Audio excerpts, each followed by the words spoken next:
Hi, my name is Dominic Byrne and this is my Entrepreneurial Marketing vlog where I'll be discussing definitions of entrepreneurial marketing. I'll then choose a business and discuss the macro and micro environmental issues regarding this business.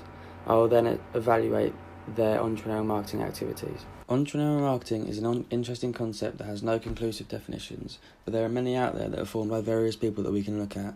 One interpretation is that of Stokes, who focuses on the idea that entrepreneurial marketing is restricted to small and medium-sized businesses. Perhaps this interpretation is due to the fact that entrepreneurial marketing has a tendency to be produced on a small budget and is more about using other resources as opposed to money, for example, time and effort, which in itself lends itself to small and medium-sized businesses due to their lack of funding. However, other definitions don't necessarily agree with that of Stokes, focusing on other concepts as opposed to the size of the company. For example, Hills and Hartman's definition is more concerned with the actual characteristics of the marketing itself, referring to the innovation that is required and the risk that the companies take in their marketing techniques, and how they go against their typical marketing conventions. This idea is supported by Chaston, who stated entrepreneurial marketing is the behaviour exhibited by an individual and/or organisation which adopts a philosophy of challenging established market conventions during the process of developing solutions to more effectively exploit new or existing market opportunities. This highlights the idea that entrepreneurial marketing is to do with the business trying to find new and innovative marketing techniques to attract customers in a way that isn't necessarily being adopted by their competitors, with no mention of the size of the business. However, there is a fair amount of time between Stokes' definition and more recent ones, so perhaps entrepreneurial marketing has developed over the 10 to 15 years, and Stokes' definition may just be outdated, however at the time was more appropriate. A business that uses entrepreneurial marketing that I am looking at is an event planning company called Deeper Sounds, which focuses primarily on social media platforms to appeal to their customers. They identified a gap in the market in the local area for dance-based events and use social media presence in order to gain a name for themselves, which links to where Chaston mentioned challenging market conventions and exploiting new and existing market opportunities. In terms of the macro-environmental issues that might affect this business, one of the main concerns for most UK businesses is in the political sector and is of course Brexit. Brexit going forward could affect Deeper Sound's marketing in a multitude of ways. For example, currently UK DJs have the freedom of being able to travel to countries in the EU and do events without having to prior planning, making it easy and convenient to go and do gigs abroad on short notice.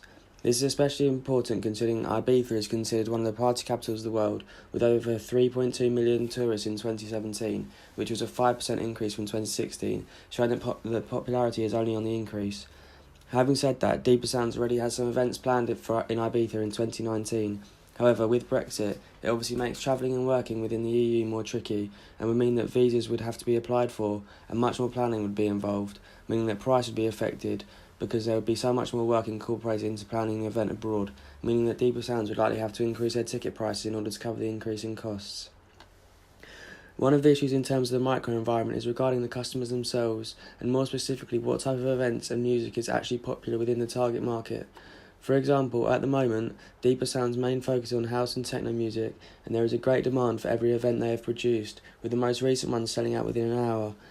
With the interest in dance music highlighted by some figures from Spotify, where dance songs like One Kiss and Solo have been streamed over 300 million times each. However, as time progresses, so does the interest levels of certain genres, which would affect the product that Deeper Sounds provide, because if there is a sudden boom in a certain type of event, it would be in their best interest to start planning events based around this. As you can see on this slide, networking is concerned with using your relationships in order to help your business, and this is something that Deeper Sounds uses very effectively.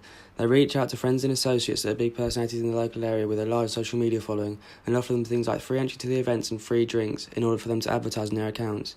This has been a very effective tool in growing their audience, increasing their social media following, and creating a buzz around their business, with the interactions increasing rapidly on their Instagram account.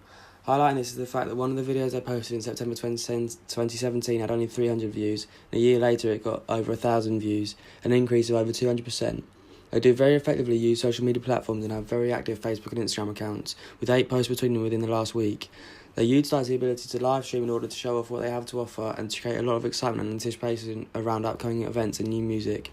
However, I think one thing they could improve on is increasing the activity on their YouTube channel. YouTube is such a big opportunity to reach a large audience, with some of the figures regarding usage being staggering. In an average month, 8 out of 10 18 to 49-year-olds will watch YouTube, and over 1 billion hours of videos are watched every single day, which is more than Facebook and Netflix combined, which just goes to show how big the potential audience is. The popularity of music-based videos is highlighted by the fact that in 2018, 95% of the most watched videos are music videos. So I think it's an oversight by the business to not take advantage of such a cheap and potentially massively profitable opportunity.